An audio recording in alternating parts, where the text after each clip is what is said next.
All right, so the Saints go down to the Chargers 27-13 in the preseason. Score doesn't really matter. If you win or lose a preseason game, doesn't really matter. It's about watching the tape and seeing how the performances ended up. It's about seeing some things like, was it clean football? Did you have turnovers? Did you protect the quarterback? Did we protect the quarterback?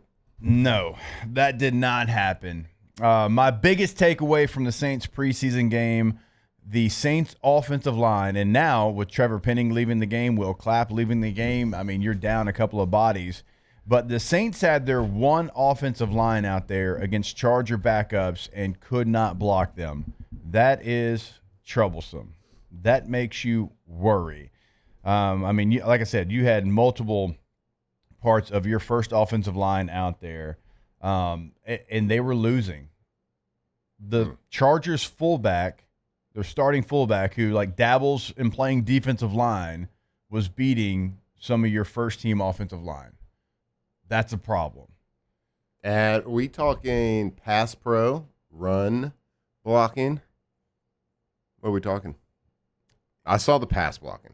You can pick your poison. You can better judge the run blocking because you've read run blocking for your entire career. Yeah. Pass blocking, it just seemed like there was one loose end a lot of times. But that's all it really takes, right? That's all, I mean, no question about it. We'll get to the run game. If we can start with the pass protection, that's fine. Cesar Ruiz, who's a first-round pick, Jekyll and Hyde, has had some moments, but like he got beat in a way, Matt, that you see undrafted free agents get beat. And I'm not trying to be disrespectful to undrafted free agents, but when you get in there for the first time, it's going real fast. You forget all your technique. You kind of step on your own toes a little bit. And when I see a guy who is a veteran player in this league, who is a first-round pick, do that, like that's troublesome to me. It's like he has got to be more consistent. This was the third, fourth play of the game. And Spencer Rattler is having to immediately leave the pocket because his first-round starting guard is getting beat by a backup. Now, a good defense. Chargers, I think, were the top in scoring defense, I think, a year ago. But it's a backup on that team. And your guy throwing a lookout block the third play of a preseason game, you can say it's one play, sure. But it wasn't the only play. I mean, you get a gift. The Chargers muff a punt. You get the ball back there. And on, one of the biggest, I think it was third down, Spencer Rattler doesn't even have the ball in his hands yet, and he's getting pressure from the right guard immediately, right? And so, like, those are things that it's hard to judge a quarterback. Now, Spencer ended up running down to the 1 yard line and making a positive play out of it, but it's hard to judge quarterbacks when you have pressure immediately, certainly interior pressure immediately. Yeah, watching the game, that is the number one thing that stuck out to me was the pass protection woes with the starting unit. I'm not gonna take a deep dive into quarters 1, 2, 3, and 4 on pass protection. But it was immediately with your starters against backups. And from all the talk through offseason, leading up to training camp, and up to this point through training camp, most of the talk, 98% of it's been about the quarterbacks. Been a little bit about the receivers, what we're doing on defense, Tyrann Mathieu, the safety position. And we've kind of skipped past and overlooked the offensive line because all reports said looking pretty good. They're dominating. There's some good clips coming out. And we were hoping that was the one position that we could at least count on to be serviceable, be good because of the draft stock, the draft capital they have in it, the least amount of, like, I guess, question marks about who's going to be there at least. Maybe it's not the right fit. Maybe they haven't really shown what they should have. But, like, from a personnel standpoint, like, the least amount of question marks of, like, we got guys here. They should be good. Yeah. It's a position that we're like, okay. Right. All right. But you feel pretty good about it. But for a preseason game, an absolute running game that was abysmal. Yes. It was blocked awfully. And we were just talking about, like, the running backs. Like, he had to shot the show out early, but, like, 90s Emmitt Smith wasn't making any yards No. in that game, No, right? that's a very tough game to evaluate the running back position, because when you go and you look at it, and we'll just pull up the box score, you had Kendre Miller 6 for 15 yards, 2.5 yards per carry. Cam Akers 4 for 9, 2.3 yards per carry. Clyde Edwards-Helaire 4 carries, 6 yards, 1.5 yards per carry. You had Jones Jr. who had 1 carry for -1 yards. All right, there was nothing there. And I went back and I was kind of looking at some of the tape this morning, and I don't know, and you said it too, I don't know where to tell the running back to run. Mm-hmm. So, like, the problem coming in here on a Monday morning, it's not that the Saints lost a preseason game. You can go 0-4 in the preseason, make the playoffs. It happens all the time. It's when you watch the tape and the positions that you actually felt good about in camp were getting beat consistently in both things they do. Yep. Protecting the quarterback and opening up lanes for the running back. Mm-hmm. Like, when you actually kind of look at the quarterback play, there were some encouraging things. Let me tell you something. Quarterback, this is based on one game. Quarterback will not be the issue for the New Orleans Saints in 2025. Not saying they're going to be all pros, not saying they're going to be top 10 or maybe top 15, but they are not going to be the problem for this team. The problem is going to be the surrounding pieces around it, defense, but that offensive line, it has got a lot of work to do. And it's not just like mental errors. Yeah. We're talking about physically being just beat. Yeah. Not maybe not out strengthened, like the technique, the footwork, like everything. It's just they got beat in all ways. It was weird. It was so weird to see a player again. Not just trying to pick on Cesar Ruiz, but he's the guy that stood out to me, and also like he's been inconsistent. Like the highs are high, but man, the lows are low. And when I say stepping on his own feet, like when you play offensive line, really at any level, but certainly in the National Football League, like there is a process of going through your technique. Mm-hmm. And if you don't do it, you'll get beat by anybody. We always joke like that guy's going to be an Uber driver. Uber drivers are still really good football players when they're in the preseason. And like he never even like had a kick step. Mm-hmm. It was like he was like high school Harry, like let me just turn and try to pass protect you. Like it blew my mind watching it on tape, and I kind of went back and like, are you injured? Well, I thought maybe he got stepped on by somebody, you know, mm-hmm. And it's like he couldn't get his no, it was just bad technique, and so like that was a unit. And again, it is one game, but the thing that worries you is the Chargers didn't have Khalil Mack out there. You know what I'm saying? Mm-hmm. Like the Chargers didn't have their ones out there rushing you. It was guys that are going to play for the Chargers. They're backups. In a unit that you thought, okay, look, whichever young quarterback comes in there, they're going to protect him. All right? Whichever running back ends up being behind AK, you know, they're going to be able to be successful. Like, I thought Kendre Miller actually, like, there was a couple of moves that he made that I almost texted the group like, okay, I get why he's getting second and third chances. Right. Because he's sudden. Yep. I'm like, okay, but it doesn't really matter how sudden you are. He suddenly got hit exactly. right in the face. Exactly. Like, he would make two guys miss. Like, oh, but you know what? Here comes there's this another third unblocked guy. There's another one. Like that. And my hope is, if I'm trying to be glass half full about anything, maybe once they're tight ends, like maybe you know, because Foster Moreau is obviously somebody that helps him in the run game. Like maybe when he get like Juwan Johnson is a converted receiver, so like maybe the top, like maybe that helps you a little Foster's bit. going to help him with that kick step. But that's true. But my gosh, I mean, maybe the Chargers are like the '85 Bears.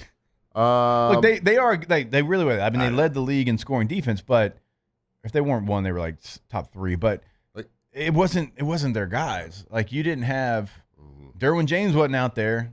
If there's ever like a show that talks about sports that is not going to overreact to preseason games, it would be our show. And we're not going to overreact to them looking bad or playing bad or certainly not losing. Like, who cares about what the score says at the end of the day in preseason? But when you make simple errors and you're getting beat one-on-one and your footwork looks bad and you just look like the other people are better football players than you on multiple plays, like offensive line, like you're going to win some, you're going to lose some. That is a defensive lineman. That's an offensive line. That is the life of a lineman, especially in the running game. Like, you're going to win some, you're going to lose some. In passing game, you're going to win as offensive lineman. You're going to win the majority. You can win 99% of them and still be a bad offensive lineman, right? That's just the life that it is. But you can't get beat every time. Right. And we're not saying they got beat every time, but it certainly looked like it because we couldn't run the ball. And I'm talking more the first half. Spencer had pressure on him the entire time. So, like, the biggest question mark has been the quarterback. Everybody's been worried about it. We'll talk about that more in segments to come about their actual play. But I can tell you from what we saw in one game, and this is not an overreaction, this is just stating what we saw based on yesterday, is that quarterback will not be the issue this year if there is an issue to be had. I am looking at some of the Pro Football Focus grades of this game. Oh, my gosh. The guys towards the bottom, I mean, Cesar Ruiz, 51%, Juwan Johnson, 51%. Like, when you look at pass blocking grades, it's just, man, it is not. Only one way to go. It is only one way to go, Saints fans. Your starting right guard, who's a first-round pick that you're going to be counting on, graded out at 34% pass blocking grade yesterday. Like, those are the things that when you watch it, they showed, and like I wanted to see the grade just to make sure that my eyes were telling me the same story. And if the Saints are going to be successful offensively, and we'll get to the defense later on, there was actually some really good things with some of the defensive unit. But if the Saints are going to have any hope to do anything, even in the South, a division that has been down, the offensive line has to be the unit that you count on every single game, because you've got 4 first-round picks and a second-round pick. Find me another team across the league that in a position group, any position group, has 4 first-rounders and a second-rounder, and the second-rounder is actually the best of the group. Like, go find me that. You won't. It doesn't exist. You have so much draft capital tied into that one position. That position group, for what you've spent on it, needs to be elite. They weren't good yesterday. They were bad together. Like, Frog actually played pretty well at right tackle. Okay, but Banks is somebody that's a rookie, and he held his own a little bit there. But as a unit, it's got to go way up if the Saints want to have any kind of a season that they can be proud of, because yesterday's performance from a group that you're counting on was so much put into it and building it. If it plays like that, you'll be going to Pittsburgh next year, and the commissioner's going to say, with the first overall pick, the New Orleans Saints select. With an offensive unit that has 2 wide receivers that anyone in the country's ever heard of, 2 quarterbacks that are a 5th-round pick last year, 2nd-round pick rookie, no veteran quarterbacks, running backs that are established but older, getting a little bit older. The group that we're talking about on the lead of this show for 15 minutes is about the poor play of the one group that has got 4 first-rounders and a second. Yeah. That's not good. No. You have to have them step up. They got to be the anchor of this team. Yeah. They got a lot to improve on. And, look, the talent's clearly there. They wouldn't have the draft stock that they did. They just have to figure it out. They got to figure out how to be pros. Yeah. And I'm not talking about all of them, but just from you got to do your job. 4 people can't be great and 1 person not good. They got to work as a unit. Have to. Non-negotiable. When you play the offensive line in the National Football League, you have to all be working. It's what makes football the greatest sport in the world. You can have 10 guys doing the thing that they're supposed to be doing at an elite level, and 1 guy can be, using poor technique or be not there mentally and not have 1 step here, 1 step there. Maybe he supposed to go inside shoulder, he goes outside shoulder. And you know what? Those 10 guys doing that elite thing, it does not matter. The play is going to be blown up in the backfield. That's what makes it the ultimate team sport and the greatest sport we have. It has to be 11 people in unison. And yesterday, it was not that. It was not that and then some. And so guess what, though? There's another game this week. And look, they might. So depending on their health, Kellen Moore said after the game, they might practice with the Rams this week because the Chargers were supposed to practice with the Rams, and the Chargers a little banged up in camp, and they decided not to. The Saints, actually, the Rams reached out to them and said, hey, would y'all, since y'all out here, would y'all want to practice with us? Those joint practices would benefit the Saints offensive line so much because that Rams defensive line has got dogs, 3 or 4 of them. If I'm Kellen Moore, you got to weigh this. All right, what kind of practices do you want to have, Yeah. Sean McVay? Like, what practice? Because I want to go full pads 4 times this week, and I want to run live running drills, and I want my offensive lineman to work. So if the Rams don't want to do that, if I'm Kellen Moore, that's what I want to do. I want to go 9 on 7. I want my offensive line. I want to kick their ass this week. Yeah. Right? For sure. I want to make them get low, make them do the footwork stuff. Yeah. So if the Rams don't want to do those things, you got to kind of weigh what type of practice you want to do. But I agree with you. If you have those types of practices with another team, it would benefit them tremendously. Especially with one that has the Rams defensive line. I mean, Braden Fisk. You've got Kobe Turner, Byron Young. You got Jared Verse is obviously on that team. I mean, you have some really good players that can really get after any offensive line. I mean, Jared Verse, was he not Defensive Rookie of the Year last year? That's what I thought. And, I mean, Fisk and those Florida State guys, we know them well, play against LSU, they were in the backfield as well. Really good players. I still think it's funny that when you look at the Rams defensive depth chart, you see Omar Spates starting in the NFL. Madhouse. I knew Omar was a great player. I watched him at Oregon State. I was so excited when he got here.